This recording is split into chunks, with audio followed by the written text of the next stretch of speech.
All right, we'll call the meeting to order. Todd, I'm assuming everything's cool with you? Yes, everything is good to go, Miss Molly. Thank you. So we need a motion to excuse Clarence from the meeting. Moved by Lionel. All in favor? Opposed? Motion is carried. And a motion to adopt the February 25th minutes or to make changes. Tracy? Tracy moves. Yeah. Any issues with the minutes? All in favor? Opposed? Motion is carried. And call for post-agenda items.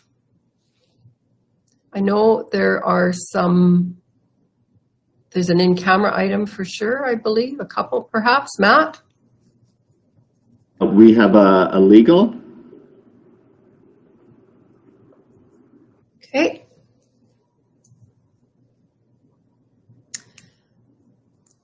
Any other additions to the agenda? Could we get a motion to adopt it, please? Anne-Marie moves. All in favor? Opposed? Motion is carried.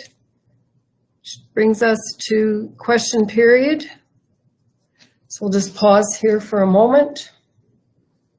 I believe Devin has joined us or is available when for our next item, just so he knows. He's being summoned, is the word Ariana used today to describe my modus operandi. I liked it, Ariana. Sounds really powerful. Sounds royal, Molly. Royal. Oh, yes, maybe this week we shouldn't go there.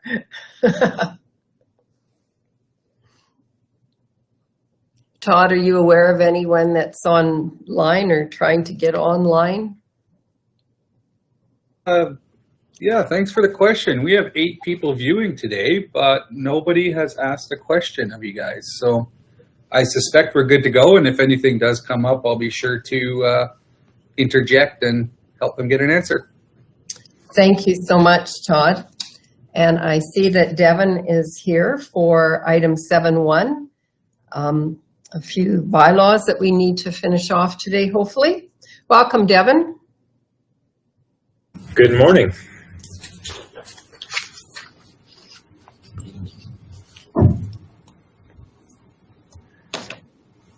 So, Devin, the first one is bylaw 2002-21 in regards to the weight restriction, correct? Yes, it is.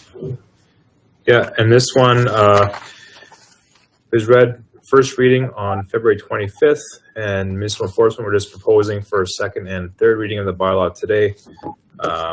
Furthermore, the options for council is to proceed with the second and third reading of the proposed bylaw.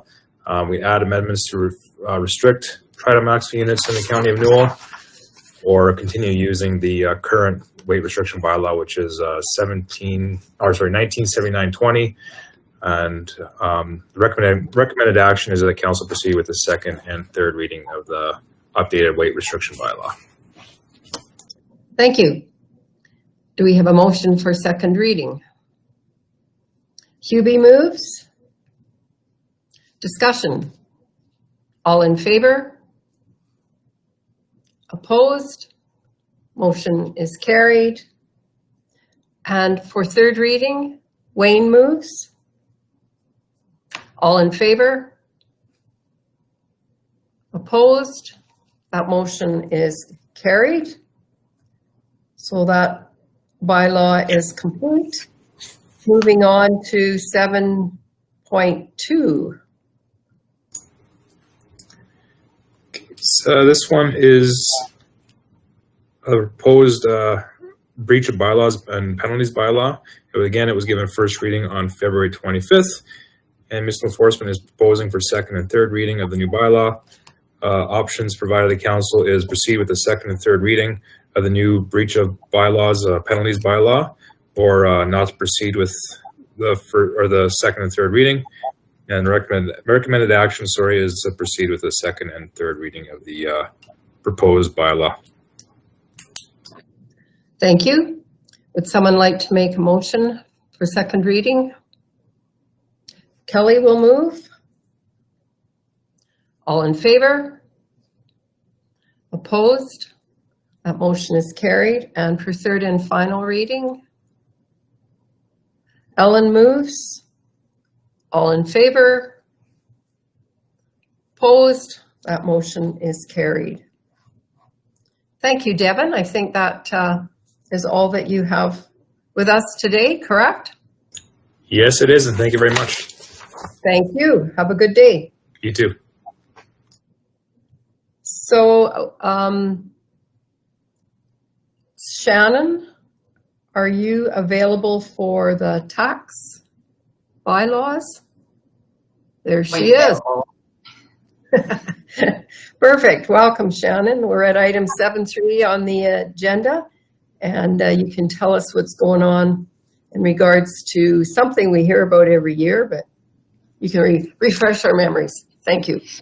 So every year we provide the service where the EID will invoice us, and we levy the household and rural water use agreements for the EID to the tax agreements. And so I just need all 3 readings of this bylaw so that I can just apply those to those 410 properties and pay the EID.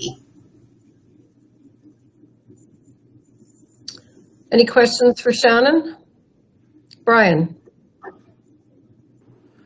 Is this something that we, I understand what it is, and I'm just curious about the public engagement component of this, and whether the general public is out there, that unless you have a subdivision, you're aware that the county and the EID work together on this, and whether that could be something that we could use in our, I think, point out as far as our relationship with EID. Not only do we do stuff when it comes to drainage, but we also do tax collection for them too. So I don't know. I just thought it was something that we're looking at trying to give our public more information. Is this something that we could roll out and use it?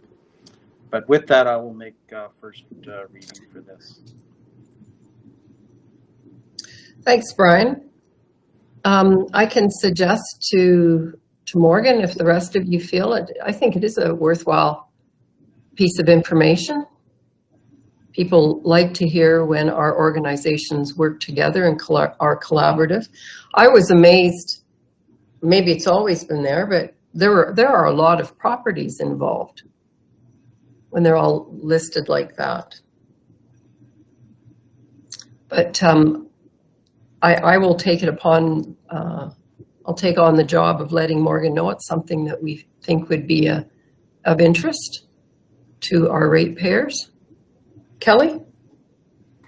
I just have a question, and Shannon, I don't know, hopefully you can answer.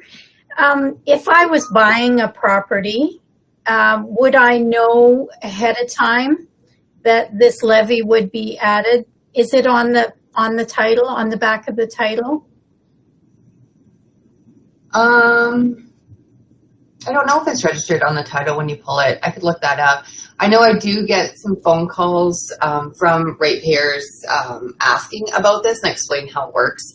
But I'm assuming then if they change things at the EID lets them know that it comes through us. Because some people pay directly. Like I personally pay the EID directly because I'm not in a subdivision.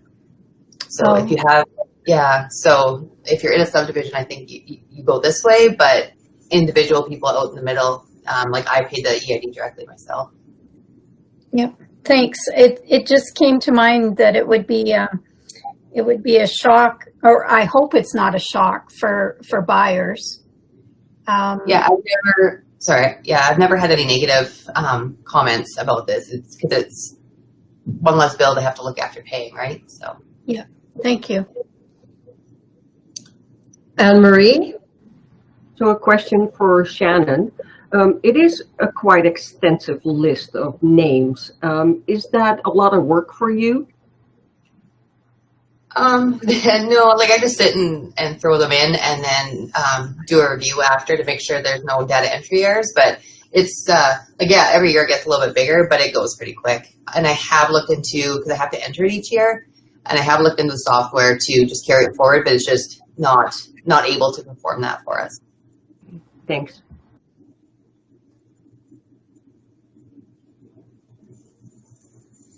You're muted, Molly. That's why I don't mute. Okay, we have a motion for first reading made by Kelly, made by Brian, sorry. All in favor? Opposed? Motion is carried. And we need one for second reading.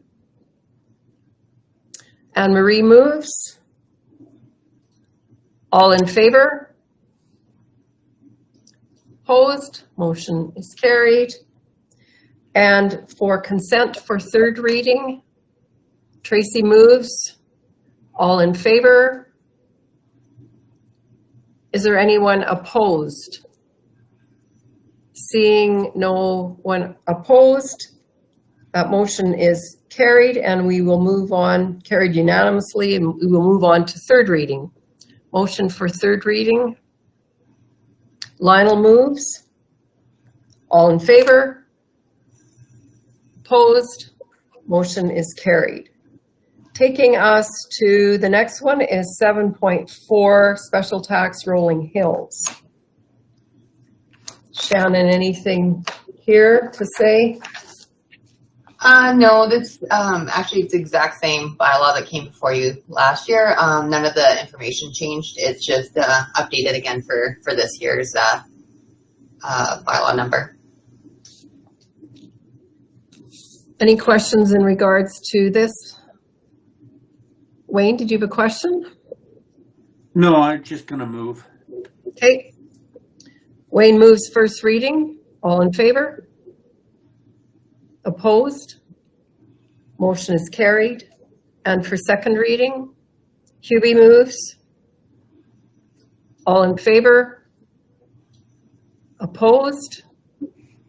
And for consent for third reading, Ellen moves. All in favor? Is there anyone opposed? Seeing no one is opposed, we will move on to third reading.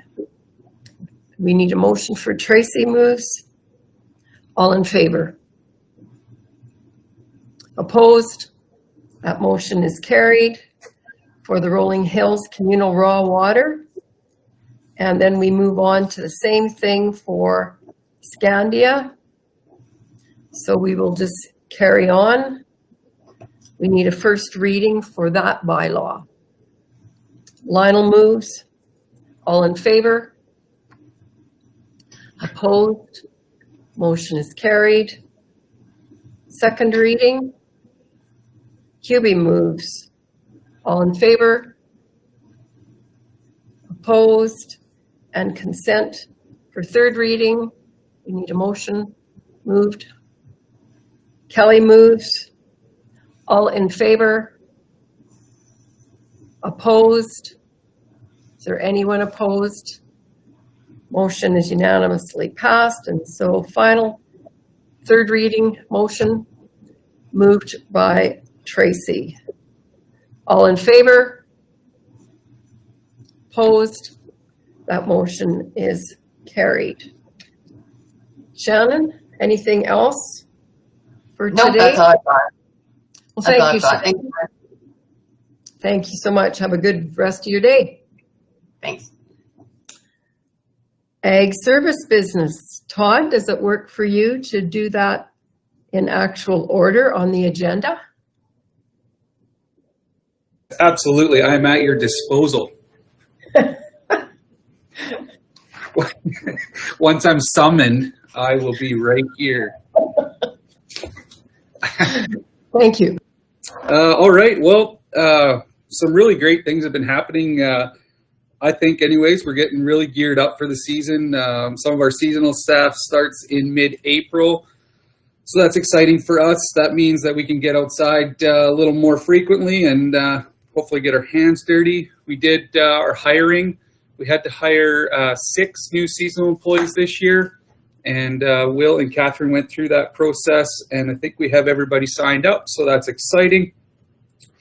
Some of you were on the strychnine list to come in and get your strychnine. We unfortunately only got half of our order. So that's not a good thing, but I think everybody was still okay to use what they got for this year. We're not confident that we'll get any more. We were supposed to have our final order on March the 4th, and we kind of tapped out at 100 cases, and we actually ordered 215. So not really a positive there, but everybody that came in was still happy to get what they could. So we're excited, I guess, about that. It's almost done. I think there's a few stragglers that weren't able to come in. What we had kind of tried to get everybody to do was come in afternoons. So for 4 days in the afternoons, just because it's a lot of going back and forth to the chem shed if we don't do that for 120 guys. So yeah, long story short, that's done for now. We started our Hamlet Rosal program. So we have Lake Newell Resorts, some bait stations out to get some early season gophers. We have Rolling Hills again we're doing. We're out in Patricia this year at the rodeo grounds. So excited to work with some community members and helping us out with monitoring in those areas. And then we actually partnered with Bizano and put some Rosal bait stations out at the Bizano airport. So it's, if you guys remember, Rosal is just that multi-feed bait station, or sorry, multi-feed bait where the gophers kind of have to eat it for a few weeks. So we start early and then we'll take them off in a couple weeks now, and that'll be it for that control season. We do have our chemical quotes out. We got all our tendering done for our capital, and that stuff should be showing up relatively soon. We have partnered with a few other municipalities, kind of some southern ones, some central ones, in a shelter belt and woodlot extension kind of webinar. So I think it is a great opportunity to partner. It's just a really, I think with the technology side of things in these webinars, it's a very inexpensive way to partner and get lots of information for our ratepayers. So we partnered with them. That's coming up April the 8th, I think. Pardon me if I messed that up, but it is the kind of right around the first part of April. Speaking of trees, the Kinsman guys have been getting themselves geared up to put some trees in here at the rodeo grounds. We've offered some equipment and some mulch to help them get through that. They've had lots of great community partners through that process, so we're happy to help them out in that regard. So beyond that, Emerson, we offered the seasonal sites out starting March the 1st for people to sign up for those. That application process, or that sign up process, is open all the way until the park opens on May the 18th, I believe, the Thursday before the long weekend. We had 5 people take advantage of that so far, and many more people have called in. So it was fantastic to see the interest in it, I guess. But we didn't get as many as we thought we would, but we got 5. We have 10 available. Sorry, we had 10 available. We got 5 filled up, so we have 5 more if somebody's interested. Farm pesticide certificate. So that was another thing that kind of came out of the strychnine process. The farm pesticide certificate is the certificate that you need to get phostoxin. Phostoxin is used for grain bugs and gophers, and can be used for gophers. And we actually had one operator come in yesterday and take their exam with us. So excited to get a different option out there for people to use for gophers as well. We had talked last meeting, or actually I think not even, maybe it was the meeting before, about the Calgary Stampede Farm Family Award. I wasn't able to get in contact with the actual organization, but another friend of mine works with the Calgary Stampede Board, and he wasn't really confident that that program was going to go ahead for 2021. We obviously seen the 2020 news story in the paper on our farm family, the Johnsons, from last year. And I think some of the feeling there was just that the 2020 people weren't able to be recognized the way BMO and Calgary Stampede wanted them to be able to be recognized. So they thought maybe they would put this on hold. And again, that's kind of third-hand information, so it might not be perfect, but that's kind of where we're hearing that. And what else we got? Oh, pretty excited. The communication program that you guys and the education program that we've been working on. It's a ton of work and it's a ton of fun all at the same time. I've learned a lot about what the county does, and I hope everybody else is enjoying it too. But Catherine took the opportunity to put together a Weed Wednesday program. So I think she's got, I'm going to say there's 21 social media posts ready to go out, kind of just throughout the whole summer till about the middle of August. So I'm excited for that. I hope people are excited. Kind of every one of the weeds that we really try to battle here anyways, and try to get more people to understand. So the great part about our weeds is they typically come out at different times of the year, or at least poke their heads up at different times of the year. So we're kind of able to hit those at just about the right time for people to start seeing them. So, and outside of that is kind of regular business.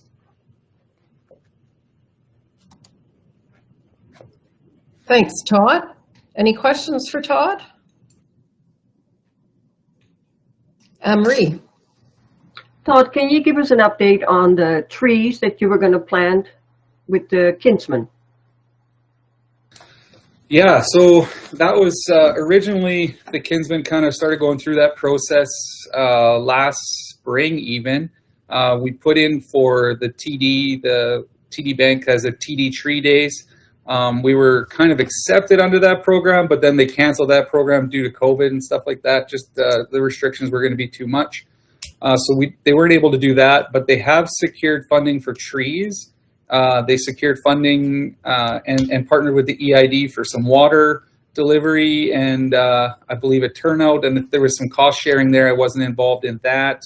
They have power at the site. So this spring, what they're going to do is move a little bit of gravel back because the trees are kind of going a lot around the chain link fence. So move a little gravel back, work up that area, and then we're going to use our tree planter and our our plastic mulch applicator and put in some shelter belt rows.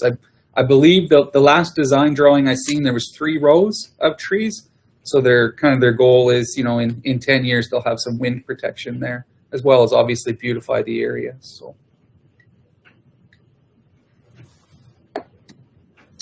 That's great. Wayne. Hi, Todd. Could you explain what that Shelter Belt webinar that you were talking about is all about? Well, it's the webinar itself is being delivered by the Alberta Woodlot Extension Society, Alberta Woodlot, AWES. They're the guys that have all the information, and they're putting the webinar or hosting the webinar. We partnered with Wheatland County, I think Mountain View County. There was maybe a Nehill County in there. There was a few of us, 4 or 5 of us, just kind of cut the cost down on organizing it. And I think they're going to talk a lot about just shelter belt planting, shelter belt management. There was there was some points in there. They're going to talk about riparian areas, and there was one more thing. I can't remember the actual terminology of it. I should pull it up, but you should see it if you follow us on the social media, Wayne, which I know you do. We're going to see, I think, 4 advertisements for it before that April 8th deadline. So. Thanks, Todd. Yeah. Brian. It's a shameless plug for Wayne to get onto social media. Hi, Todd. Questions about your summer student hire. You said 6 new ones. That seems like a lot more than normal. Not that that's a concern of mine, but does it add more work to your load as far as getting them trained up? And with that, what time would they bring them in, or what time would you bring them in for? I'm assuming they're all post. Or university students or post high school students. So I was just curious about your timing and and some of the reasons that you had to replace so many. I always assume it's they've graduated from their post-secondary and are moving on to their glorious careers and whatever they've decided. But and I don't need specifics. It's just mostly about your time slots as far as how much extra work does add to your crew to be able to train people up when you have 6 new hires. Yeah, that's a really good question. So you're right. A lot of the people that left us this year, were not able to return this year, is because they were either nearing the end or at the end of their post-secondary education. So that kind of takes them to a place where they got to get some career-specific job knowledge. So they leave us and go start working in their own field, and that's great for them. It's really hard for us. 6 people, you're right. That's a lot of new training, but it's good. We still have 9 others that are very, very competent, and they help us in the infield training. So when we go out to a hamlet to mow, or if we're going to do some spraying in a gravel pit and all the rest of it, that the actual physical job, we train them the safety aspects of the job. We train them how to use the equipment, but sometimes they might not know exactly where the Pisano gravel pit is, the Ballast gravel pit is, the quickest ways to get there, how to, there's lots of that kind of stuff that we really rely on our returning people for. I guess this year's just compounded a bit because we get because Catherine has the wonderful new baby coming. So that probably just going to change a little bit of that for us, but we're still, it'll still work out, I guess, Brian. And sorry, I guess I kind of got away from that conversation, but we bring 2 of our returning seasonals back on April 15th. And then I think there's 6 of them that start in the last week of April, and the rest of them all come in that first week of May. And then Chris, of course, with the park, she starts middle of May, just before the park opens. One more question, Todd. With your gopher control program in the hamlets and other communities do you work with all the other municipalities? And I guess the reason it came to mind, I was walking past, in the vicinity of the new Upland School, and I know there's always been a gopher problem there, and I just was curious whether they engage your help as far as that, or whether they have their own staff to deal with it, or even if they do it, I'm not even aware if they do. Yeah, really good question. We have partnered with Dutchess, the Village of Dutchess and the City of Brooks Grasslands Public Schools in the past to help them with some of their gopher control. The city has a pretty good program. It's a Rosal program, just like ours. They're out doing that right now as well. So that's exciting. And the rest we kind of do at request. So Grasslands, last year we did a little bit. The year before we did a ton, like 3 weeks worth with our Rocon applicator, which is the mustard foam applicator that goes downhole. Last year we did a little bit. It's difficult. It's a very time-consuming project for us, but we're still obviously very willing to help out with that. But the rest, yeah, it's just more of an at-request, Brian. So we have done it, but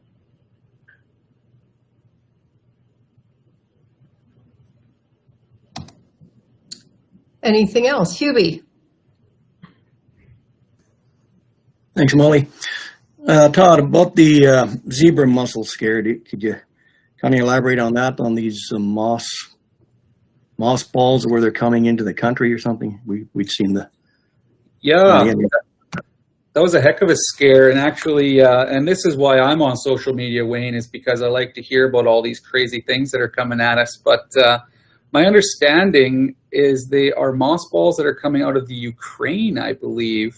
Moss balls are used in aquarium tanks, which I learned earlier this week, because I don't have an aquarium, so that's not something I'm into. But anyways, the moss balls were contaminated with some zebra mussels, and I don't know how many of them, Hubie. It could have been a very, very minor amount. But I guess this supplier supplies a really good portion of pet stores across North America, and it really, I've seen it. Multiple pages, multiple municipalities have been pushing it out. The EID shared our stuff when it came out. And and again, I'm not a big aquarium guy, but the difficult part of if we put those moss balls in that water and they did have some zebra mussels, eventually that aquarium is going to have to be cleaned. And if for some reason somebody made the mistake to flush that aquarium water, put that aquarium water in their pond, it's a really easy way for those mussels to propagate. And that's kind of where our concern was. We really wanted to make sure that people knew about it. So even if they already had them, we would be able to get rid of those before they moved on to the next water body. Thanks, Todd. Yeah. It's pretty crazy that someone noticed it, figured it out. But yeah, it's actually really impressive that somebody noticed it, because those things can be pretty small when they're first starting. yeah, and the way they can live for so long is, yeah, very interesting. Anything else for Todd? Todd, are you moderating all day? Okay. I just know that when we get to perhaps the resolution sessions or section on our agenda, there is a resolution to do with ag service boards that there might be somebody have a question about. I will give that a read before we get there then. Sounds good. Anything else for Todd? No? All right. We will move on to, we'll go to Cole because he is, no, I better be careful here. Yeah, Cole is item 10 on our agenda. So we'll just pop down to that agenda item, the utilities report. Welcome, Cole. Thank you very much, Reeve Douglas and councillors. As you can see in my report, there's not a whole bunch of new and exciting things, which is good. This time of the year, we're ramping up to do a lot of our springtime maintenance, so we're getting that all planned out so that we can hit the ground running. So the EID this past week completed their portion of the crossing of our transmission main line at Rock Lake. So after we did the line lowering, we covered it over because they were several weeks out still. But last week they dug down and installed their pipe over top of ours, and everything went according to plan. So that is all finished, and hopefully that will be issue free for many years to come, if ever. And as you can see in my report, we do have a few things coming up for spring maintenance. So like I said, we're getting that planned, and those include finishing the sample hydrants out at Lake Newell Resort. Brooks Asphalt only managed to get one of them installed, so they still have a few more to do this spring. So we're looking forward to having that complete. And on top of that, we usually do springtime lift station cleaning. So the 4 lift stations, we get them all cleaned out in the different hamlets. And in Tilly and Lake Newell Resort, we also flush out the fire hydrants so that the whole distribution system is flushed and good to go. So we're just kind of preparing for that kind of stuff. So, but that's about it. So the last few weeks we've had no major issues. It's all been good, touch wood. So we're hoping for mild weather to continue on through into spring, and we can just keep on going. Yes, like that idea. Any questions for Todd? Brian? Or for Cole, sorry. Cole,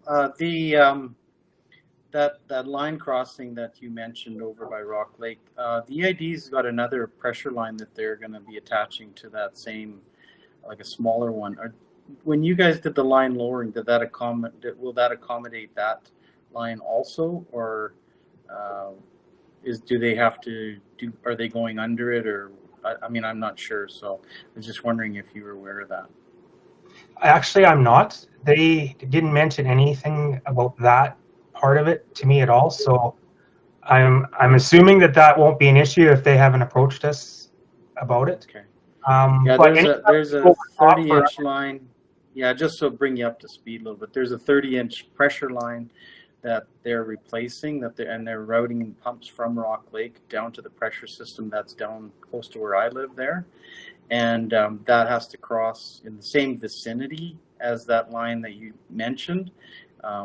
I just was curious if when you guys did the line lowering, whether there's enough room there to accommodate that next line, or whether you were aware of it. But I'm sure it'll be just fine. You just thought maybe you had an answer for him. Sorry. No, by just thinking back to the project, the amount that we lowered was only a few meters, so it wouldn't be in the exact same spot. And they didn't mention any of that to us. So if that's coming at a later date, that they let us know and that they're going to do that, I would assume that they would contact us. But there wouldn't be provisions for it to be in the exact same spot because, like I said, we only lowered a fairly small portion of it, a few meters kind of thing. So I wouldn't think so, especially for a 30-inch. So it would probably be on a different part of it, and that'll be a discussion for later. Anne-Marie. Hi, Cole.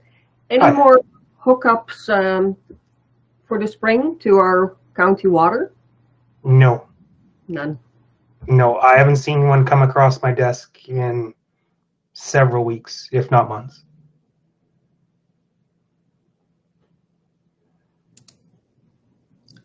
Tracy. Good morning, Cole. I'm just wondering, on the weekend there was the big power outage. How did that affect the water treatment plant? And what do you run like a backup source for loss of power, or did it affect you at all? It did affect us, but it didn't in the fact that we have contingency plans for that. So we have a lot of storage on hand. So if we do have outages, we can kind of deal with the issues. We did have some things at the plant, but we've got backup generators. We've got backup UPS power supplies for all the computers and stuff like that. So anytime you have a big outage like that, you'll have a few issues that the operators have to be kind of on their toes and deal with, but they were able to deal with it. And as far as the hamlet infrastructure, all the pump houses in the individual communities also have backup generators so that you won't be out of power usually during a power outage. So for instance, Scandia has a diesel powered backup generator. Some of the other places like Tilly, it's natural gas powered, so they don't have to have a diesel supply on site. So, but they all have their own backup power, and everything worked as it should for that kind of stuff. So our operations team was able to handle it fairly easily, and we came out the other side all right. Right on, thank you. You're welcome. Any other questions? It was fortunate that it was a mild day last Saturday compared to what it could have been a few weeks ago. For sure. Anybody have anything else for Cole? All right, thank you, Cole. You're welcome. We'll carry forward with that. Let's keep it a warm weather spring happening. That's my vote anyway. Thanks, Cole. See ya. Yes, take care. All right, we'll move back in the agenda to item 9.1, the Planning and Development Report. Are there any questions about it?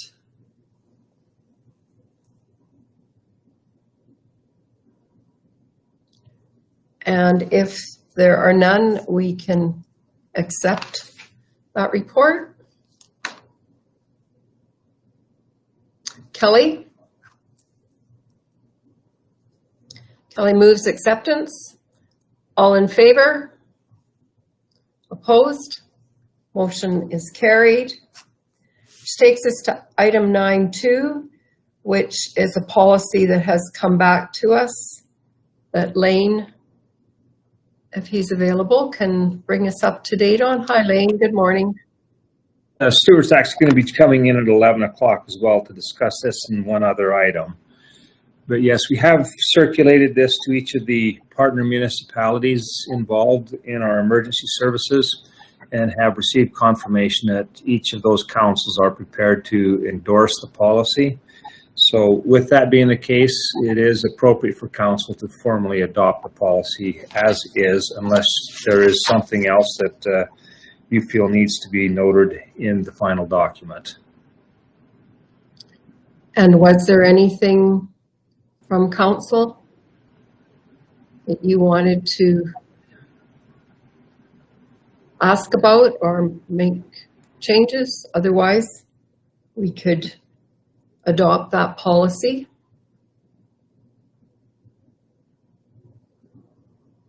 Tracy?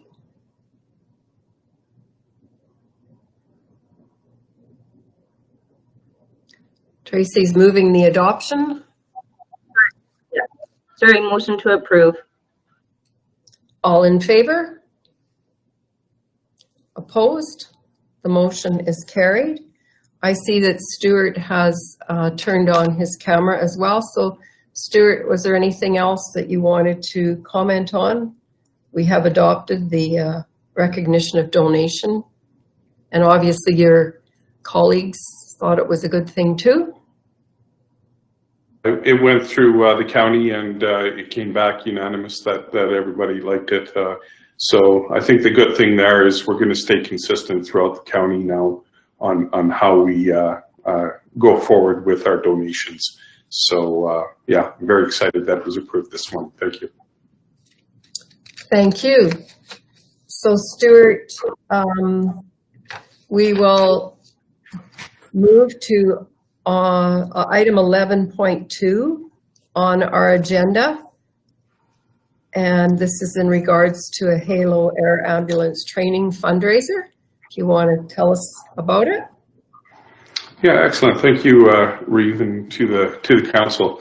The County Annual Fire Service has an excellent opportunity here to do a training session with Halo Air Ambulance. They've been bugging me kind of since the new year, but in the last couple of weeks, they've been really pushing to get something done. And I was a little gun shy off the start because we still got lots of COVID protocols that are in place, and I was just wondering how we were going to achieve, you know, what Halo is looking for.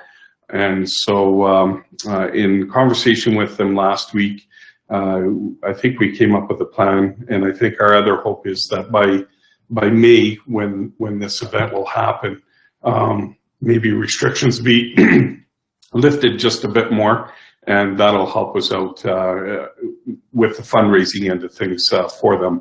But the plan is for Halo to come in on a Saturday morning and do some hands-on training with the fire departments within the county annual.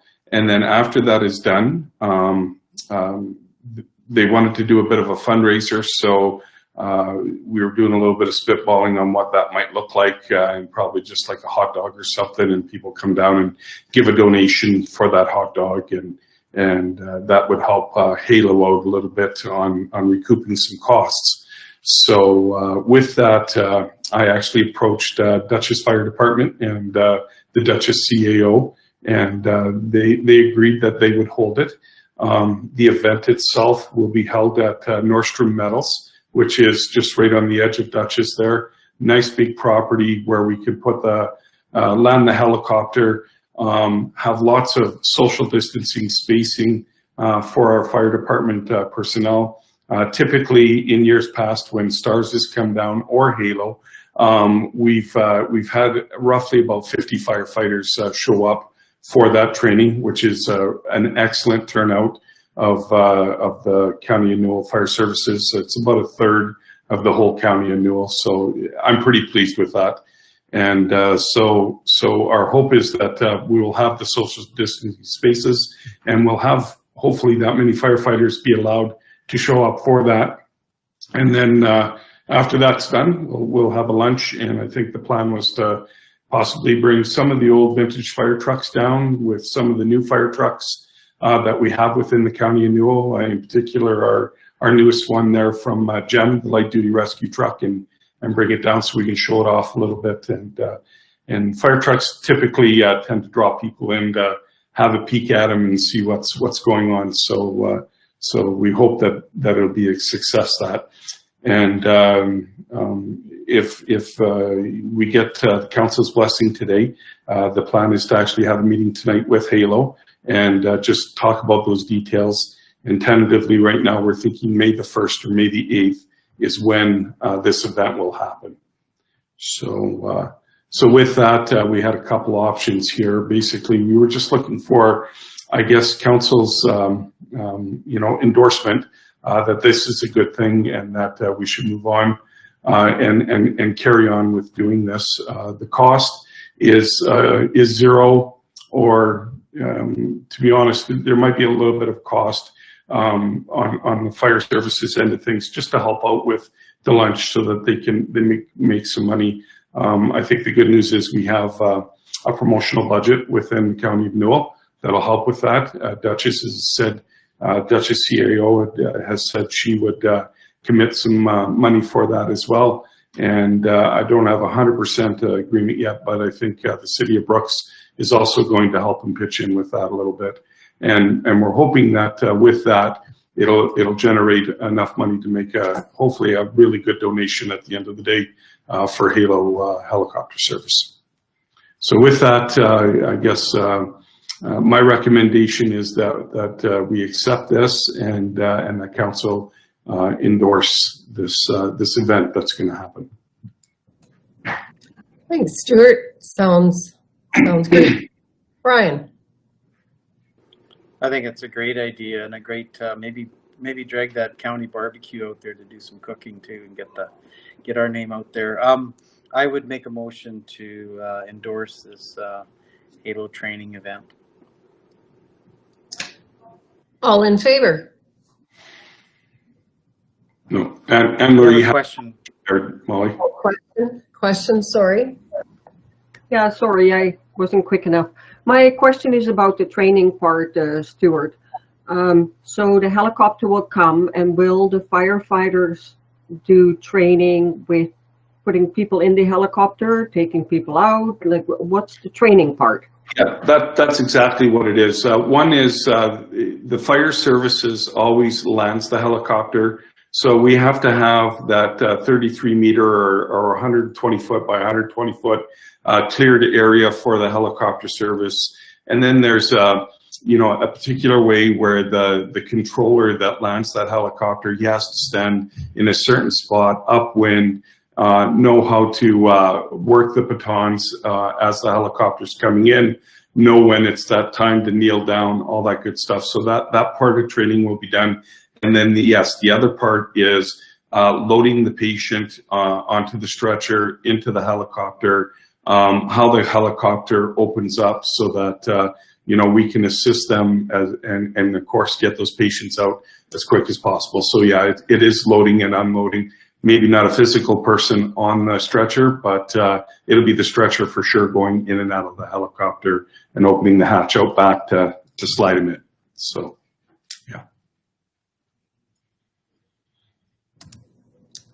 Anne-Marie? And just to add on to that, like I'm wondering, Brian, it's your motion, if you would be willing to just accept it as information rather than endorsing it, because we had discussions about Halo and STARS before. And I'm just wondering if we could just accept it as information. Brian? No, I think I support this, and I think endorsing it gives them a clear message that we as a county want this training to happen with our department, and our department has given this recommendation, and I support that recommendation. So my motion stands. Any other discussion or questions? Seeing none? Oh, I see Kelly Crispin there. Oh, Kelly. Yeah, I just wanted to encourage or maybe add to the motion. I know it's stated in your summary, Stuart, that COVID protocols will be in place. I just want to ensure that that will in fact be followed. I know May's a ways off, but we're not out of the woods yet as far as government regulations go, as you know, so I wouldn't want to be lost. Yeah. If I can add to that, I think part of our meeting tonight will be talking about that.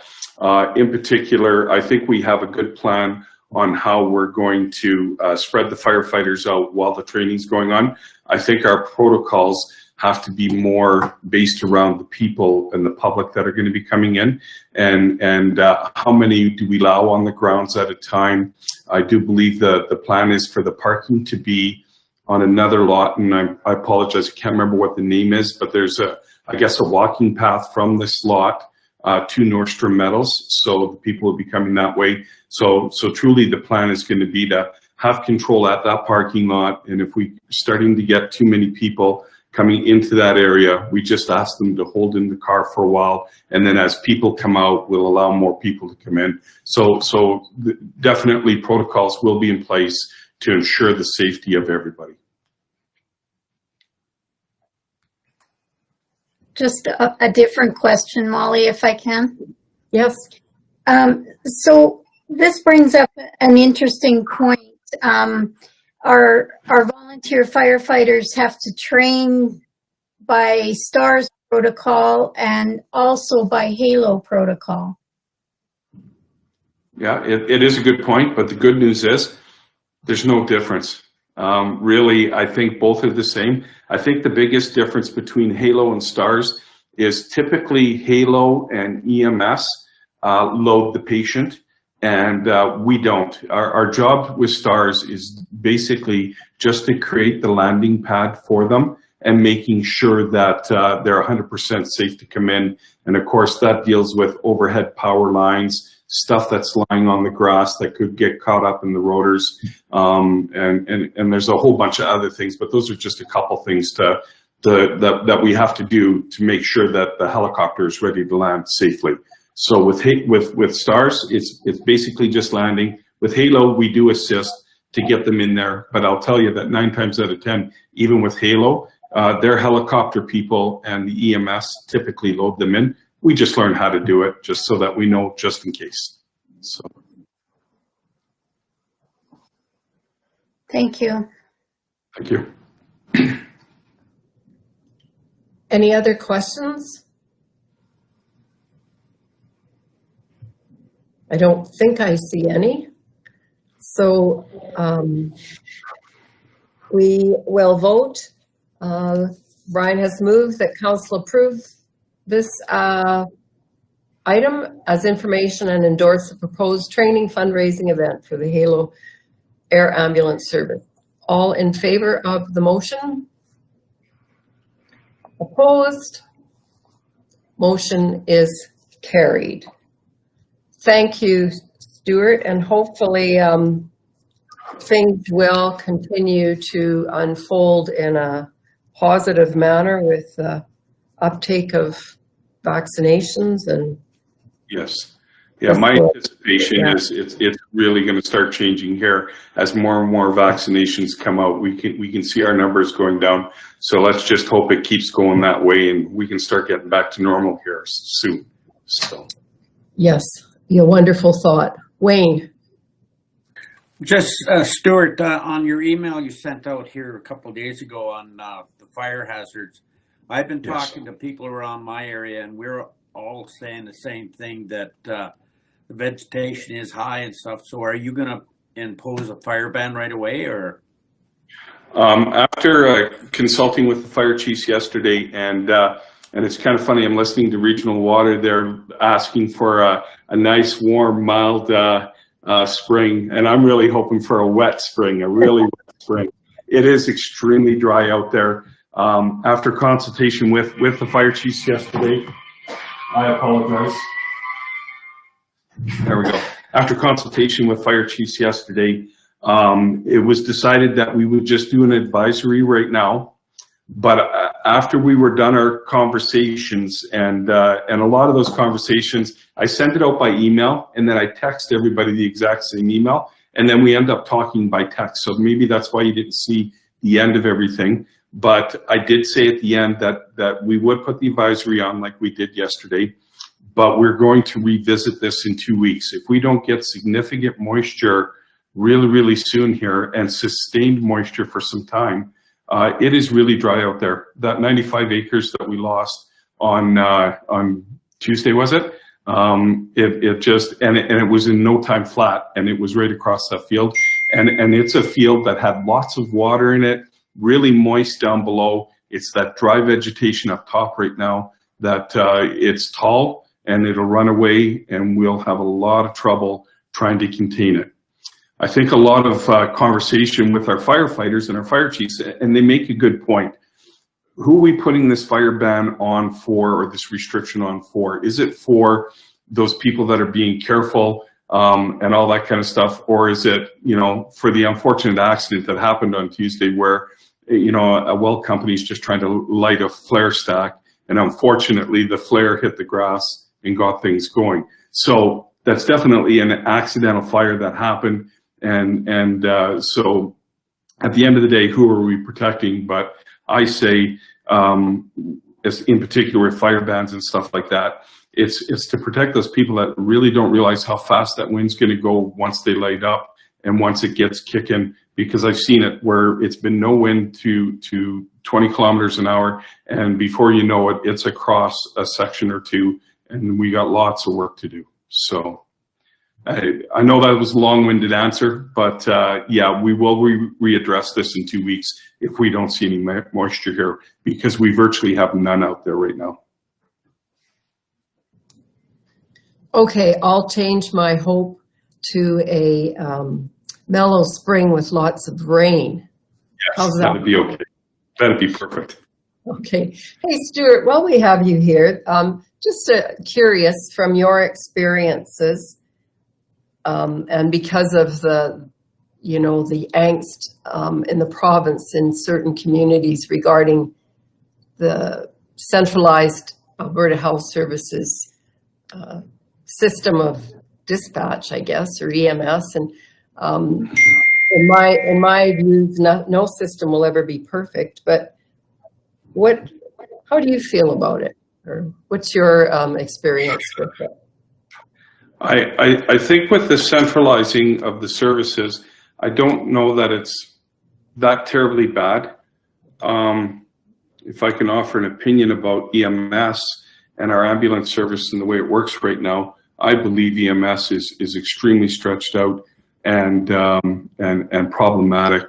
You know, when we have a call that's well up in your area there, Reed Douglas, and the people are coming from, I do believe it was Hannah, and it was going to be over an hour for that ambulance to show up there. And I'm thinking, we've got Brooks, we've got Bazzano. How come we've got people coming out of Hannah and you know, calls in Rosemary where we got people coming from Vauxhall rather than Brooks or Bazzano?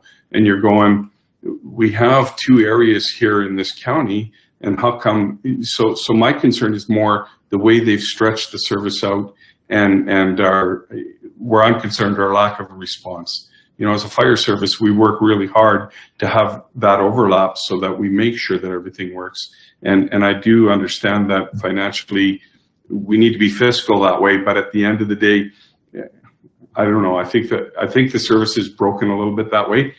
With the centralization, though, I really don't think that hurts anything. We get dispatched out of Red Deer. Red Deer does a fantastic job, and we get it. So unfortunately, because you know all the services went to Calgary and to Edmonton, well, is that really the end of the world? I don't think that affects the service. I think the amount of ambulances that we have out there is what's affecting our service and the way they move them around within the province.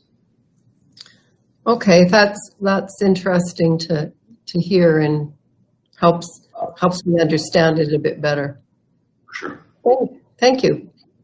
Thank you. Anything else for Stuart today? All right. Thank you, Stuart. Have a good day. Thank you, everybody. Bye-bye. Right. Okay, we'll move back into our agenda to item 9.3, which is proposed criteria for recreation facility funding. And Matt and Lane have brought forward some thoughts and ideas and taking a look at the current funding form.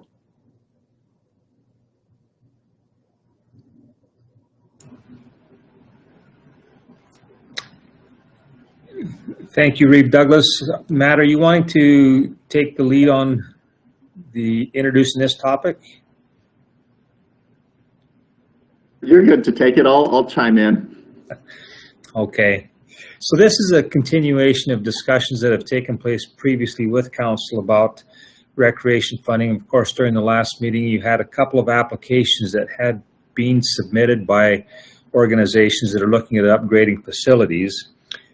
We right now have one form that is being used by individuals or groups, organizations of a variety of kinds that is listed on the website, and one that applications are submitted on. What we're suggesting is that it would be appropriate for us to have a conversation about what additional criteria you would be looking for from recreation organizations when it comes to applications that might be coming in. Now, I've noted in the report that the process, the community engagement process with the recreation organizations is being launched again. It was put on hold after the October 22nd session took place. We do have it scheduled to resume on the 18th, so it's a week from today. Information has gone out to the groups, and I'm hopeful that there's going to be enough that will be willing to participate in a virtual session that will allow that process to continue. What we are presenting for council consideration is not meant to dictate what the outcome of that process is. This deals strictly with some of the information that you would be looking for from recreation organizations on future applications that may be submitted. We've tried to pick off some of the detail that we thought council might be interested in having groups provide with future applications, and we're certainly open to input or a conversation with council about whether the points that have been listed are adequate or if we should look at requiring some additional information above and beyond what we have already included in this particular report for council's consideration this morning. That's really the purpose of the discussion. Again, we're wanting to make it abundantly clear that in bringing this forward now, we are not trying to prescribe what the outcome of that community engagement process is going to be and what we have asked those groups to provide for future consideration by council. Matt, if there's any other additional comments that you have to support this, I think it would be appropriate to share those. Yeah, I think really what we're looking for on the administration side is to kind of do a little bit of traffic control with delegations that may have projects on their agenda that they want to surface to council. I think in previous conversations, there's a number of these items that we've listed here as additional information items we'd be looking for to come from the groups. I think we really want to make the best use of both the group's time and council's time for these projects that they might float. So some of the key items that have been listed here and a message that we've heard is that there needs to be community support for the project. So you may have a few project sponsors who are really excited about moving a project forward, but we need to see some demonstrated commitment from the community at large that they are also behind the project. So we've suggested maybe you look at a local improvement plan process where if the community is behind it, they can, on their own initiative, petition for the project. So that gives a real strong signal to us at the council level that there is support for the project. We've also been looking for usage statistics in all of our ICF and recreation agreements. So we'd be looking for that information to come forward. And really at the end of the day, we're looking for a set of information that is going to let us do the calculation to figure out what is the best bang for our recreation dollar and our recreation investment throughout the county. I think some of those bigger questions that Lane is looking for the community to answer in the community engagement, looking at, do you replace a facility? Are new facilities looked at? That's still on the table, but I think if we improve that application form, we can make better use of everybody's time and set the expectation for our community groups, what we're willing to entertain.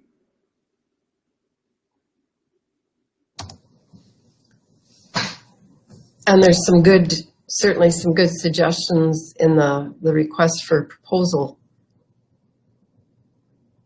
Comments, questions? Brian? Thank you, Madam Reeve. I've given this quite a bit of thought since our last meeting, and I guess I'd like to bounce a few ideas off of council. I've talked to Matt a little bit about these too. And I guess the first one is and it deals with our 0.5 mill rate that we currently use to not only pay for our operating portion within the county, but also we're putting away, I think, Matt, you told me it's about $600,000 a year into the capital replacement, recreational replacement fund. So I'd like to suggest or bring it up for discussion that we reduce that amount to just cover our operating portion and not include the rest to continue to add to a capital fund.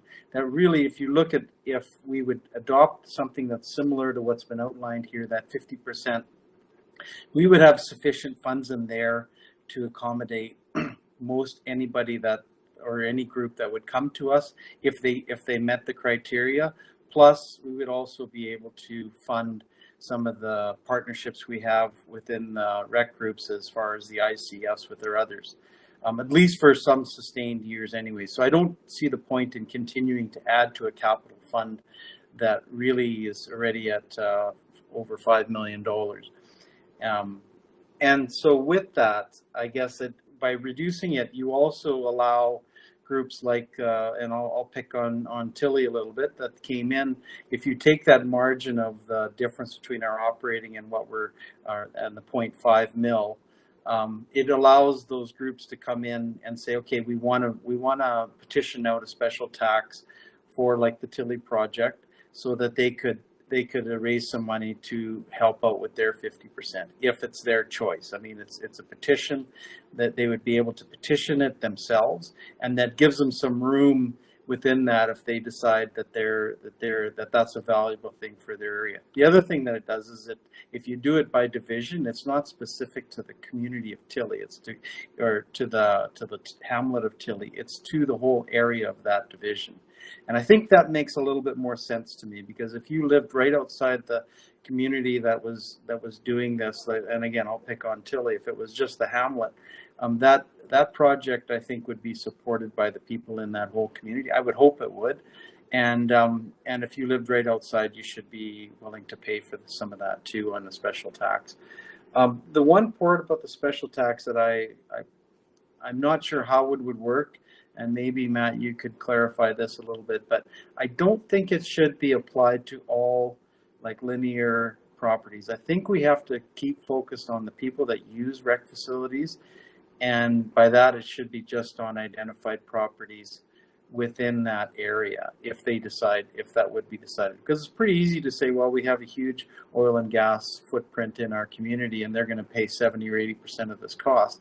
I think that takes the ownership away from the people that are there, and it should go back onto the ones that are actually willing to put their money forward, that believe in the cause of what they're building or what they're trying to accomplish here. So anyways, I'll leave it at that, and hopefully I didn't open up too many cans of worms. But what would that, I guess for Matt, and we didn't talk about this when I brought that up with you the other day, but what would it reduce our mill rate, that 0.5 mill rate, if we would be just to use that the portion that would needed to fulfill the operating component of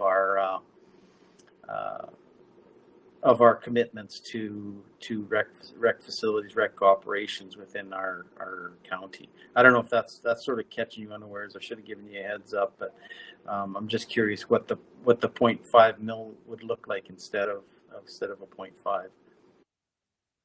Yeah, I think that would depend on which class or classes you would apply the reduction to. So if you wanted to, for instance, free that up for the residential side of things, because it's residential folks using the rec services, it'd be a different number than if you applied it across all of your identifiable, which would get your non-res, small business, farmland, right, included in that.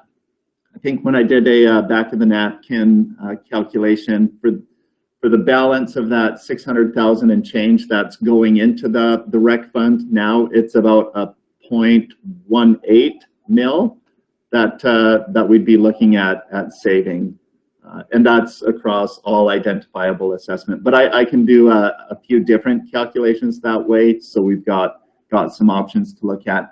The other item I'll respond to is with respect to if you are going to have a local improvement tax, there's 4 options that you have to determine where you apply that based on either assessment, the parcel of land, unit of frontage, which I don't think would work for this case, or each unit of area. So linear by rights would be out of that consideration for the application of a local improvement tax.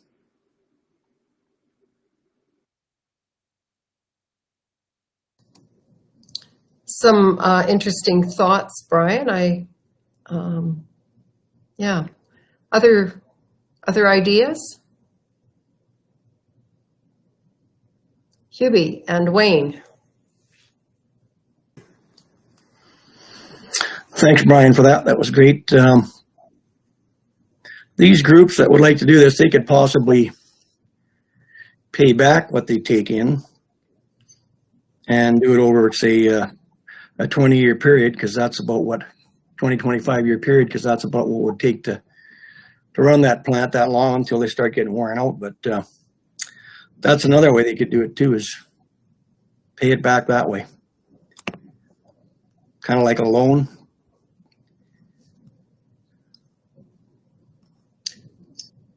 And would they be able to, Hubie? They're saying yes, they could. That would be a big question, would it not? Yeah. I guess it depends on how large the ask is for. Yeah. Because when we know that we're supporting a lot of facilities in their operating, how they would make additional money to support capital is a big question, I think. Yeah. Wayne?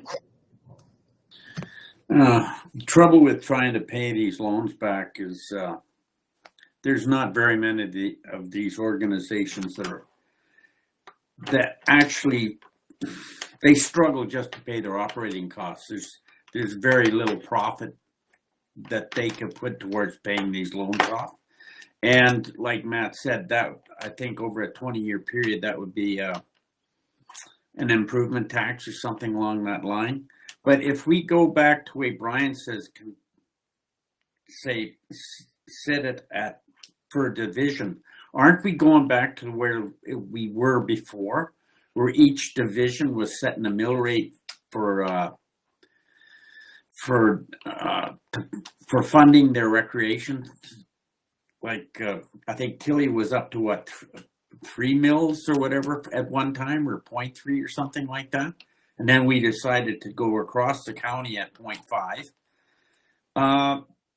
We're just going back to the old way. And another thing is, I've curled in Tilly, and I would say good half of the people who curl there aren't from Division 2. They're from Brooks. I'm from Division 4. And like Leslie said, that some of the board of directors now are from the Rainier area. So we've got facilities that are drawing people from all over. So putting the cost of this on one division is not quite fair.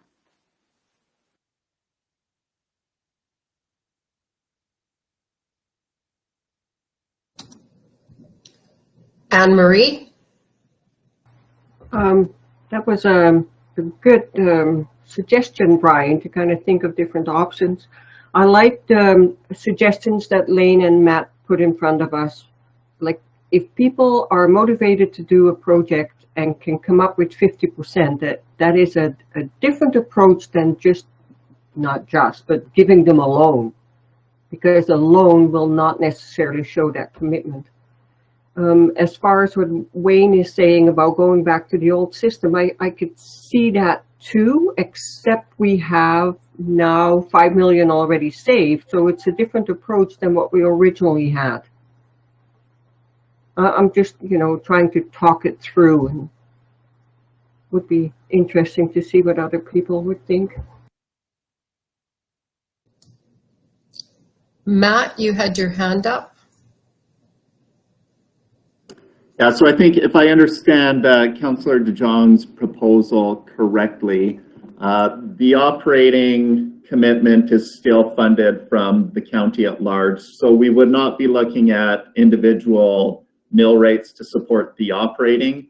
We would just subtract from that 0.5 what's going into capital after all of the ICF and recreation agreements that we've recently signed. They've chewed up some of what was going to that capital reserve.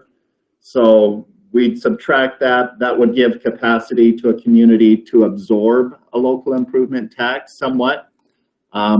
I think if we apply the same philosophy to our hamlets that we've applied to our mini munis, where we've partnered at 50%, we open that door, give them the same opportunity. If their individual community who wants a specific, whether it's a curling club, soccer pitch, whatever the community is motivated to fund and get behind and support, the community does the 50%, and then county at large comes in with the other 50%. But on the mill rate side of things, it's just reducing what we've been taking and giving them some capacity to step up and make that 50% commitment on their own. I personally like the concept of that change. Other thoughts? Lionel and Wayne? That's very interesting, Brian. Those are good thoughts, and I tend to agree with you also. RES does use the facilities, and so if we put the onus on them, on their mill rate, I think that would be a prudent move.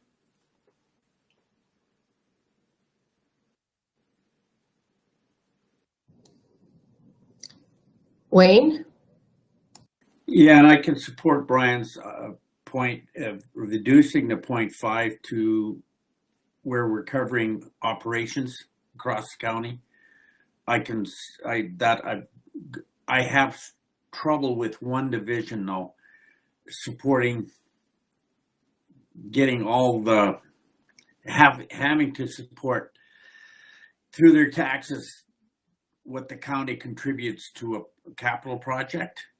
The 50% I agree with. I think that's a good thing, but I think if, say, for the curling rink and skating rink in Tilly there, that is used by people from all over the county. So that to say that that everybody would get together to raise 50%, and then only Division 2 would be taxed or have a mill rate to cover the county's contribution to the capital cost of that. I think that's something we'd have to rethink. Brian?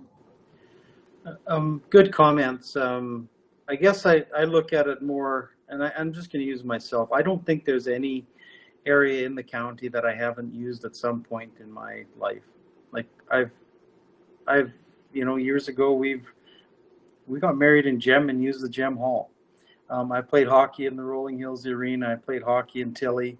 I've curled in Tilly too, just like you have, Wayne. I've used the Bow City Campground and the Bow City Hall for a family reunion. So I think you can use those examples for most everybody I don't think we're mobile enough that we've used and participated in places throughout the county, and I think that's wonderful. But I think what it does is in my thinking is that you ask yourself in that community whether that is a valuable enough facility to fund it. And I mean, we had Leslie come in last time, and very passionate about what she believes is right. And I think she reflects a good part of that community. Clarence also talked about Rolling Hills and how they transitioned from a curling rink to, I can't remember what it was. Was it a senior center or something different? But they made that decision. And I think that's the beauty of when you turn that back to the people that are paying for it. They get to make the own decision, and they'll make the decision what they feel is passion, what they believe in, and what their community supports. So it takes the ownership away from the rest of the county, and it also puts it back on. And every community will deal with it. I mean, it's no different than the communities of Scandia, Bow City, and Rainier. They have halls down there that at one point in time are going to need to be replaced. And if they decide they're not going to be replaced, that's up to them. But if they can come up with half the money, we should be there to the other half should be coming from the general residents, and that's where the other half comes in, that the rest of the county is supporting what they're doing, but they do have to come up with that first half on their own, and it should be residentially funded. So it's not perfect. I don't think if you want to design something that's perfect, I don't think we'll be having this discussion months from now. But I think it's a way to move forward, and it gives those people those groups that are interested in getting stuff done, especially the Tilly group, that I think they've got quite a few ducks in a row. And I would support their ability to petition this out and borrow the money, just like some of the other groups, whether it's the foundations, Newell Foundation, or some of the other ones that have borrowed it using the county credit card, but putting that special tax levy on. It allows them to move forward in the construction season that's before us and get some stuff done. So I think it's a formula. It might not be perfect, and that's why we have great money guys like Matt and Lane that can figure this out better than I can. So.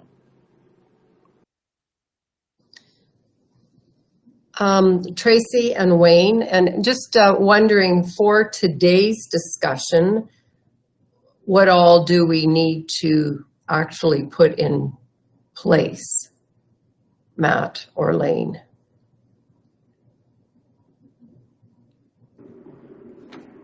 Ultimately, I guess that's back at council. I think one of the critical items is, the cost share. So that 50-50 kind of in line with our ICF and rec agreements. I think the communities will need to know that. The requirement for, petitions, a local improvement plan process. The thing I like about the local improvement plan process is that it then forces us to engage the community. They get an advertised notice about the plan and have an opportunity to either petition it out or contrary-wise, the community petitioning the county for the local improvement I think the information items kind of speak for themselves. I think we need to know cost estimates, the expected useful life of the facility.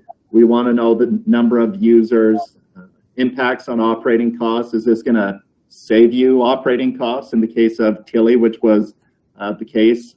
Does it let you extend your season for a month, which was another point that Tilly made? So some of those details, and then also just getting a little more meat on the financial capacity of these organizations. So 3 years of your financials, so we can see what we can see into your piggy bank and be able to evaluate that. Okay, that's good, Matt. So, and just with the next meeting of the communities on the 18th, I think this is good too. I mean, to sort of hear what they think about these ideas. And as you pointed out to start with, we don't want that discussion to change. But I think it's good for people to know where council is sort of looking for sure. Tracy and Wayne, and then we'll switch over to Terry because he is waiting to talk to us at 11:30. So we're holding him up a little bit. Tracy? Just a quick comment about the reserve. Like, I think that going forward, there still should always be something that goes into a reserve, because even if we're obtaining applications, if we, if it comes out that we look at the 50-50 cost share for capital, maybe it's, I don't know, we'd have to figure out some numbers or whatever. Maybe we don't need to go quite as much as we have been by putting the whole 5, because we could use some of that, of course, to cover our operations. But I still think it's important that we still look at obtaining some kind of reserve for the capital, because if we're throwing it out there, then we want to be able to make sure that we can cover it.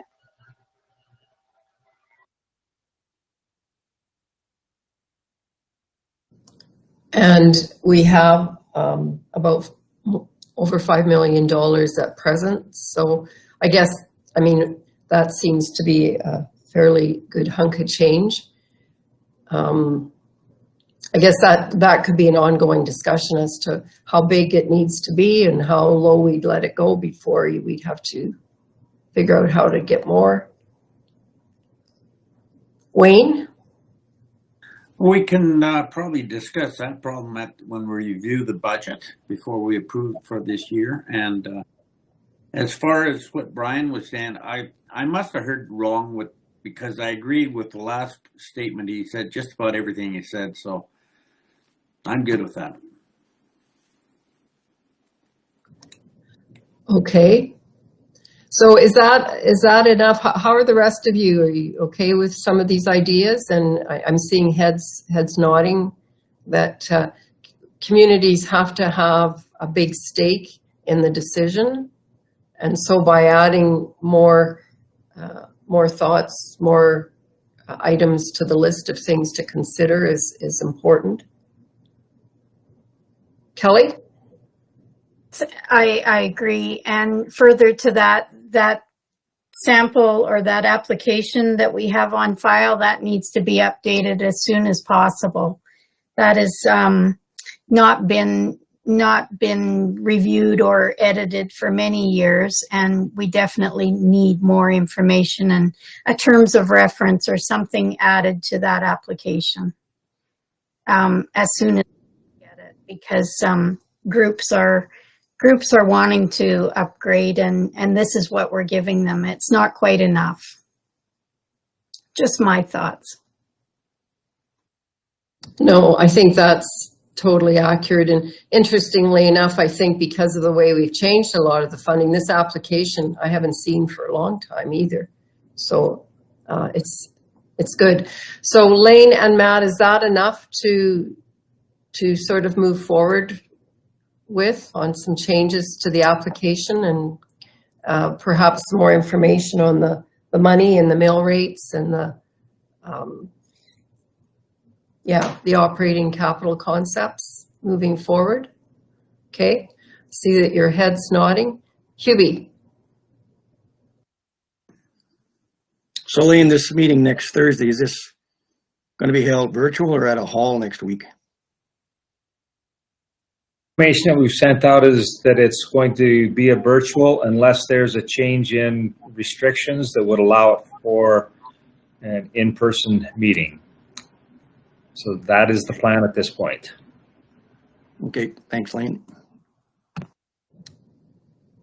All right, good discussion, folks.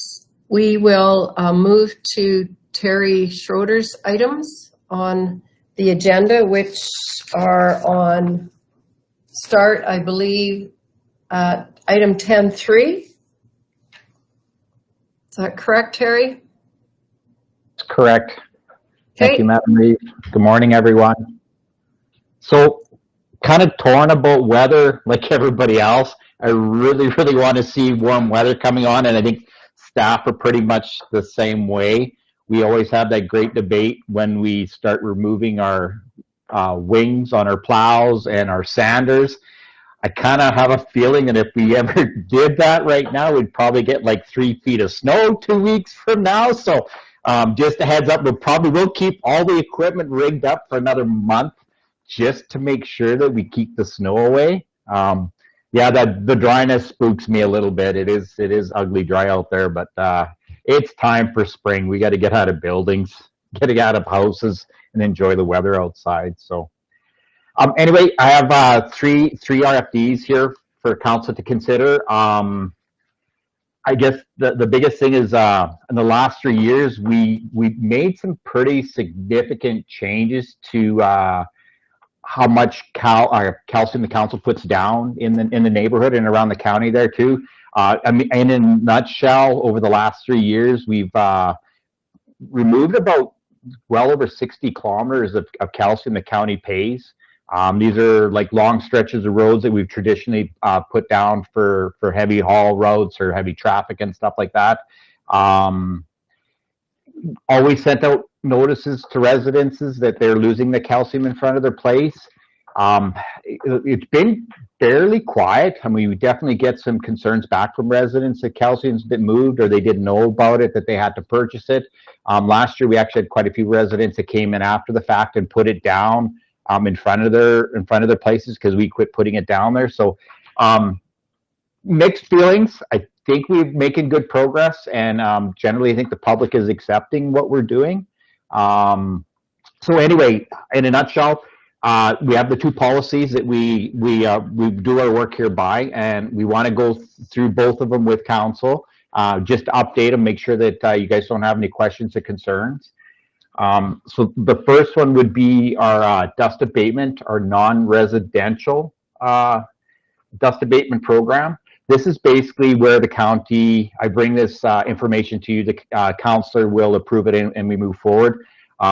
We do 800 meters in front of all the hamlets and urban centers as identified by the land use bylaw. We try to put it in front of parks, halls, campgrounds, cemeteries, historical sites, just in front of them to just keep the dust down in front of those type of facilities. Gravel roads that run parallel to paved roads. A lot of times we look at it, especially along the Trans-Canada, we do have a lot of our gravel roads that run parallel to the Trans-Canada. There we don't want dust getting kicked up on a regular basis and blowing onto the Trans-Canada, so try to minimize dust there in incidences, because I've seen it before. Another one on here is our 100 meters on roads adjacent to residents, where we have identified in the past where our gravel trucks frequently drive, and this is primarily done through stockpiling, or even a little bit when we get into the nuts and bolts of when we're actually putting gravel down on the roads during the summertime. Another part of it is we put dust abatement on, this is more on operational stuff, so stuff where we identify operational, where it makes our life a little bit easier with grading. Basically 2 instances in there is where 50 meters up to any paved surfaces. The grader operators did go through that last year, and in the past we put it on every gravel road to every paved surface in the county. We did reduce them significantly last year, so where the grader operators felt that it worked and worked well, we put it back down, but other than that, I think we removed about 60-70% of it. And then Other areas where we put dust abatement down is on busy intersections within communities. So you got four-way stops or stop signs where the washboard is just unforgiving and where they would have to grade there, once a week. We do put dust abatement down on locations like that just to try to reduce the frequency of grading. So as far as this RFD, we have removed a lot of our county paid locations, haul roads and stuff like that we identified in the past. One area that I think we probably can be more in line with our theory of more user pay on there is that one item that I discussed, that 100 meters on roads adjacent to residences. We do currently do that, and it's on this year's program here too, that I'm going to propose later on, but I do feel that we can probably remove this section from the policy and just go strictly to user pay. Areas affected would be, I guess, one would be in the Tilly area where we haul material from Steeville down to the Rolling Hills gravel pit. There's about 3 or 4 locations in there, and I'm one of them as well, where we do put down 100 meters in front of residences. The other location is a resident up by BYLAWS or Gem there too. There's a resident there that when we're coming out of our BYLAWS pit, we put down 100 meters in front of their house. And then we have basically a route from the Bow City gravel pits, because we used to have an Airmore pit out there. We actually had a route there that came off the 539 and kind of swiggled all the way through Rainier down into Scandia that we would haul gravel on. Right now, I think our drivers, if we use Highway 539 and the Highway 36, so we usually come down on the highways and then peel into every community highway and then spread out gravel from there too. So a lot of this haul route was identified well before I came, and we've traditionally always put it on these locations. So I think at that point, just because of the progress we made in the last 3 years, that I believe if we change this policy and just remove that whole section on there, we can move forward to minimizing or trying to reduce what the county pays for, and then move towards that the user pays through the residential program can put down this calcium in those locations. So I guess for this RFD then, so I kind of identified that we possibly consider removing that 100 meters on roads adjacent to residents, commercials, and industrial buildings on sites, 50 meters each way from their driveways on county aggregate haul roads. County aggregate haul roads are identified annually improved by council. So yeah, right now there's 32 locations where we receive the dust abatement for haul roads, totaling a distance of 4.6 kilometers or 4,600 meters. So I kind of explained the areas out there. So the options I put forward here is to approve the dust abatement program for non-residential policy as presented with no changes. Approve the dust abatement program, removing the guidelines 1A for the 100 meters, or accept some other suggestions from council.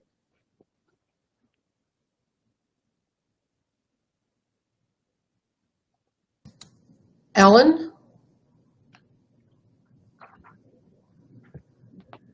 I do like your suggestions, because these residents, the 32 locations, they also benefit on other things, right? It's not just the trucks that go by that carry aggregate. And I got another suggestion. So I would be in favor of your suggestion, but now, for example, at my place, we have quite a big oil and gas outfit at the end of our road, more or less, and some of them will slow down, and very slow down right in front of residences. And to me, that makes such a big difference. Have we ever thought of mentioning that to our truck drivers? So, you know what I mean, that they just slow down in front of those residences. It makes such a difference. Continually, Alan, we do talk to the truck drivers, these trucking companies and stuff like that. We don't have anything that we enforce them, and basically all we, in a nutshell, the only thing we can get them on is if they're speeding, right, over 80 clicks. It's just being, we talk to them a lot, right, and people will talk to them too. It's just being a good neighborly thing. typically all our larger oil companies, your Torksons, your CNRLs, your Cardinals and stuff like that, what'll happen in the springtime when things get rolling there, we usually have a 1 or 2 reminders and talk to them about it. And it's usually through complaints there. Usually the operators and lead operators are very good at talking to the companies hauling their product or their operators and stuff like that too. So it's same with drilling and stuff like that. So we rely really well on communication and good communication with them. And we have a fairly good rapport with most of them. So just by having that conversation, they're very aware of the public and the concerns and speeding past residents. And generally they're fairly good with respecting everybody out in the country. So just to follow up, Terry, so these haul roads, those are all our employees, are they not? Are those truck drivers? Are they our own employees? So we could certainly, or are they contracted? When we haul gravel, it is all our staff, right? And we've had good luck. All the gentlemen driving the trucks, they know that if we get a call in here, we're typically calling them back. They honestly, maybe 1 or 2 concerns a year we receive now. So that is part of our pre-kickoff, or we continually reminding them that when we're driving out there, they're always aware of the wind, they're always aware of the dust, and they do their best to slow down in front of residences.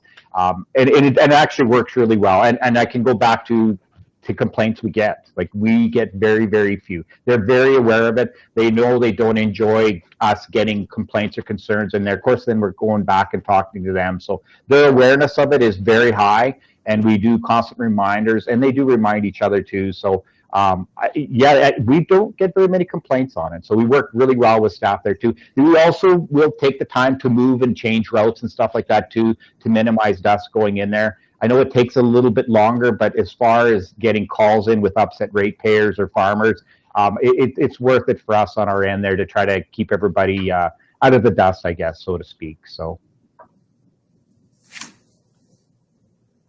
Brian? Well, I like what you've recommended here, and I would make a motion for number 2 to approve the dust abatement program, non-residential policy, removing guidelines, blah, blah, blah.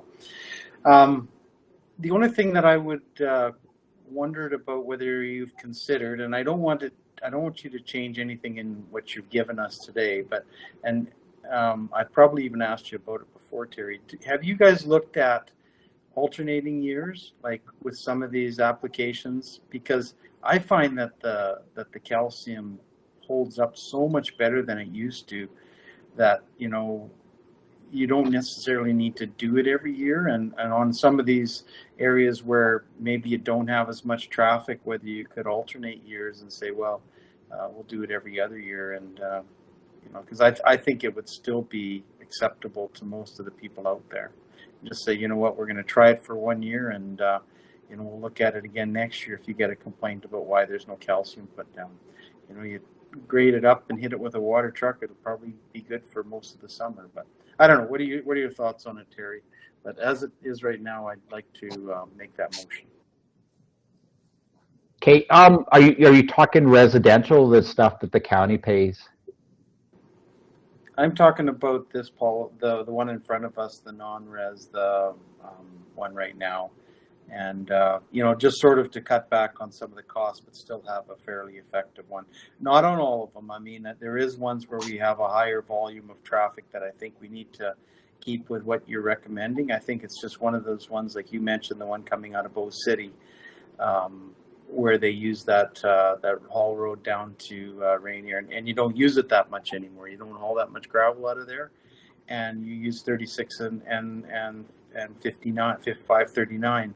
I think that's great management, and I'm not suggesting that you should change that one bit. I guess it's just from a public point of view, in front of some of those places, it might be palatable to just say, you know what, we're going to try it for 1 year without and see what it works, see how it works. And there's probably other examples throughout the county that are very similar. Yeah, it's funny you mentioned that. So a lot of it, the calcium that we pulled off are in some of these calciums. We pulled off substantial amount of calcium over the last 3 years. This year, and I'll get later on to there, like basically our calcium program, what I proposed to council last year, I want to keep it the same this year. One of the big reasons is some of these areas where, and you mentioned, we put calcium on it for 10, 50, I don't know how many years. Some spots have seen calcium for a lot of years, and we typically, as long as it's not messed up or we don't get any trouble with it, it can be good for 1 or 2 years after. Where we run into a little bit of trouble, and same with residents. Some residents will call in and they want to skip a year, and I said, that's good, but then they start saying, well, then you better grade it at this time and water at this time. It's tough. What happens when you don't grade a road frequently for a period of time, it gets flat and it gets rough and stuff like that. We do once in a while, we'll get lucky if we throw water on it to reestablish it and getting it to where it's good again. So for us, it's safer to put calcium out every year because I know our final product will be good and good for another year. We'll look at them. Honestly, we pulled so many out there, locations that where we put, most places where we put down calcium now, they are heavily traveled areas. And I don't think we would get a good product for 2 years. And that's where we run into troubles there. But lots of instances do. A lot of residents will put them on every other year. It boils down to that they want it smooth. We grade it out because it's rough. We get concerns from, and we tend to get ourselves into a little bit of trouble. It's nice to have a fair, consistent product every year. So it's easier to manage, and we get a little bit less grief over it. So I know where you're coming from, Brian. I've seen lots of them too, and we'll keep an eye out and see if there's anything there we can lay off for a year. So. Well, and I'm not prepared to question your operational function because I don't walk in your shoes. So if you think it's the whatever policies you've done have been positive and have worked well, I want you to continue that and use the adjustments that you see fit as it goes forward. But yeah, I just right now, like I said, I'll make the motion for number 2. Thank you. Anne Marie. And yeah, I'm okay with the motion and going ahead with the way it is, but the 800 meters applied entering hamlets made me think of a conversation we had last year, Terry, with Millicent. And maybe Gem could be an example, although I'm not too familiar with the gravel roads there. But Millicent has 3 families. So 800 meters applied entering a hamlet for Millicent is maybe a bit too much. I mean, that the policy kind of gives me, we know where and what we can do. And if we start looking at individual hamlets or these there too, we could, I guess it would have to be like a one-off, and we'd have to maybe make a motion for a one-off on something like that, Anne Marie. I prefer to, like right now, I think with the other one, I prefer, just because we've made so many changes, we have so much residual there. We can change a policy or look at it. I guess we could probably make a one-off outside of policy for next year if we want to entertain it, chopping it down a little bit. It's a tough one. I don't know. It is. I'll just leave it with you. Okay.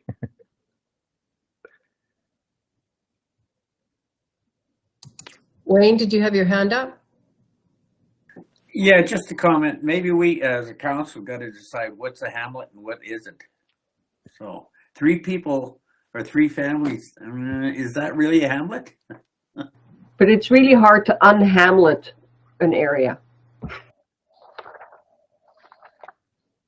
Yeah, there's a new word for the day. Terry, I have a question. The Ballast Pit Road is sort of unique in that, like, who travels that? And I don't even know how far it's maintained past that resident's house. Like, is that whole stretch of that maintained? We maintain it all the way right to the gravel pit. So other than us using it for 2-3 weeks when we gravel in the Gem area and a little bit on the north end of Rosemary, we are hauling a little bit more of that product into Brooks when we have time, because it's a better product for It's actually a really good product for dealing with washboard because it's got a lot of fine aggregate and well, it's got coal dust in it too. But we find and fractured rock, so we find that it's a lot better product to put down on roads where we have washboard problems. But in actuality, I mean, we use it maybe a month off and on throughout the year. Other than that, it's just locals out there. A little bit of probably gets a little bit busy in November with hunting and stuff like that. So we'll grade it. We grade it like normal. Go out there and grade that maybe 2 or 3 times a year. I know when we start a graveling program, we'll go out there and sneak all the gravel off the edge so we don't have lots of washboard to deal with, and then we put the gravel back on. And it's not a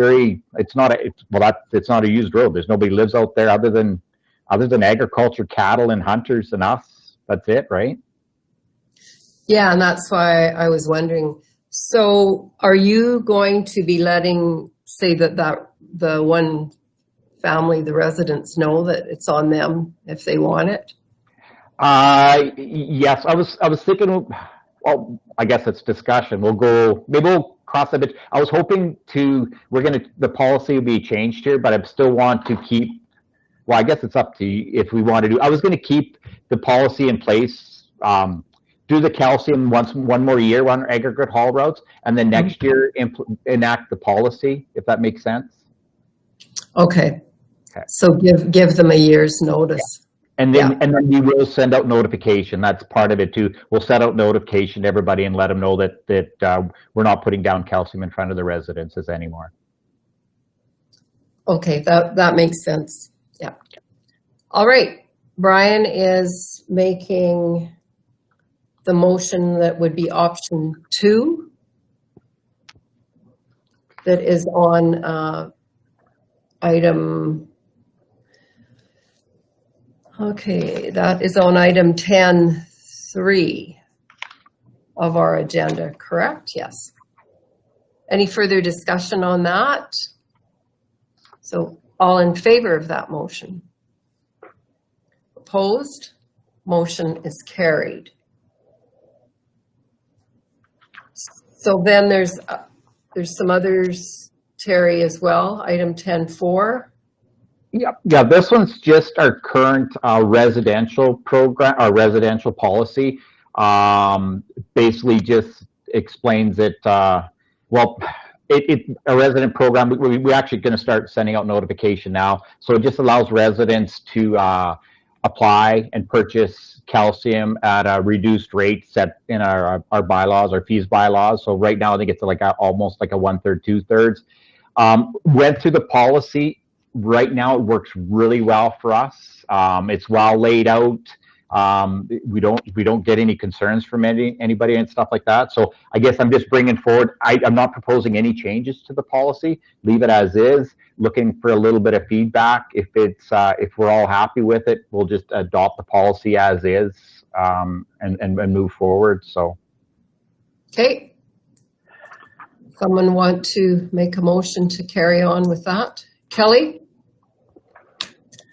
Kelly has made that motion. All in favor? Opposed? That motion is carried for item 10.4. And then item 10.5 is the greater one. Yep.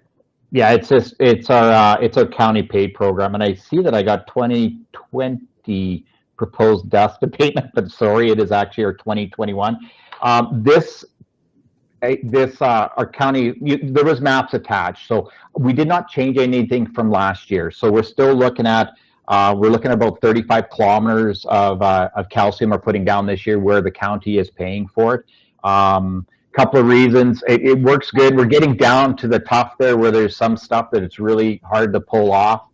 We can look at it in the future. I'd like to wait a year, because there is still that residual and a little bit of see how the public reacts to it. I guess that's my biggest concern. It was good last year and it's good the previous year. Of course, we do have people calling in and asking why. We can explain to them what we're doing and what our goals are ultimately here. So that's all I did. Basically the same program we did this year. We'll do it again this year. We did make lots of changes there. I think it's just time to sit down and just make sure that everything's all falling out. People fully understand how and what we're doing. and move forward from that. So I presented a map there. We looked at it. That's all I mean, we can approve the treated plans as presented, or if you guys wish to see any amendments or reject it, I guess, is kind of how I've done this one RFP in the past. So Any concerns? We can approve it. Hubie?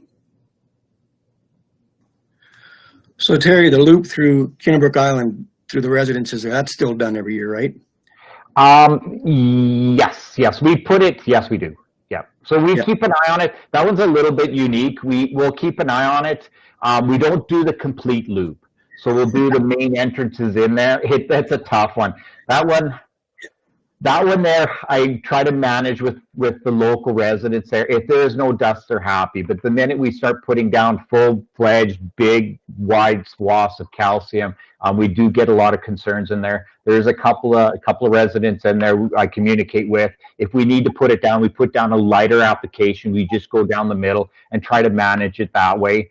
That is not a county-owned road. We just basically have a maintenance agreement for going in there, doing graveling and stuff like that too. So that one there, as long as they're happy with what we do and then we try to minimize it, then we don't get any runoff. And it does bring up a lot of eyes. And once in a while, you probably heard already. There's some concerns in there. Anyway, the last 2 years, that's how I've done it. Or 3 years, it's been pretty good. I don't hear too many complaints. They're pretty happy with what we do in there. So. Okay, thanks, Terry. You're welcome.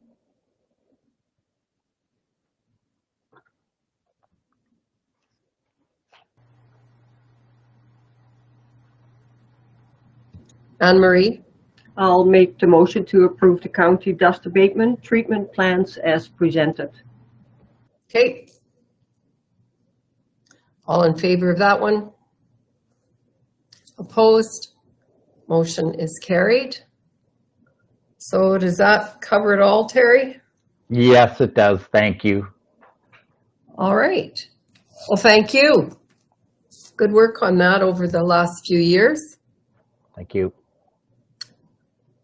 So, Council, it is a little bit after lunchtime. When would you like to commence or recommence your meeting?